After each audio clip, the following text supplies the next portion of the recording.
Hello, in today's video, I'll show you how to fix your XIAOMI electric kettle not boiling water.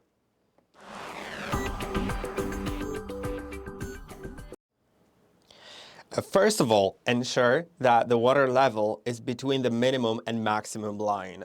Once you press on this button to open the lid, on the inside, you should be able to see different lines. You can see I have the maximum line, and below there is 0.5 liters minimum, and in the middle there's this middle line, which is basically about a liter, I believe. And make sure to fill the kettle to be in between those lines so it's not too much and not too little. Then make sure that your lid is fully closed. You may need to press on it harder. Maybe there's something stopping it from closing. Just press on it. Maybe it'll click. I don't know. It should just sit flat. You should see that you can run your finger across the lid and the button, and you should just feel a small crease. Then, if that didn't help, you may need to reset the thermostat. And for that, you will need to unplug it from power, unplug the power cord from the outlet, and then let it cool down completely up to half an hour or even more before trying again. You can also try a different power outlet. Then you should be able to try another thing, which is cleaning the base contacts.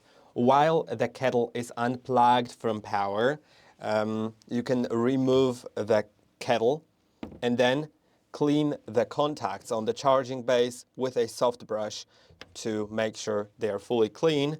If you're using any alcohol solution or something like that to clean it, make sure to let it dry for just enough time that it doesn't cause any issues. And then if that didn't help, make sure there are no error codes. If on the display you can see error code E1, it means there's a faulty temperature sensor, and E2 indicates a heating error, and those may need to be fixed in a service. And the last thing that you can try is to factory reset your kettle.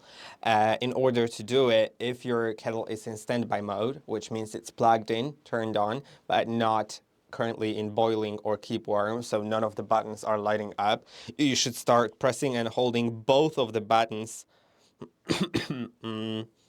for 7 seconds to restore the factory settings. So let's do it.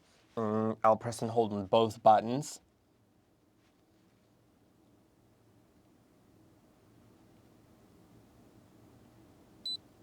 Now once it beeps once, it's going to reset itself. You can see it's lighting up. Now it's reset. And I hope that this video was helpful. Don't forget to like and subscribe, and I'll see you in the next one.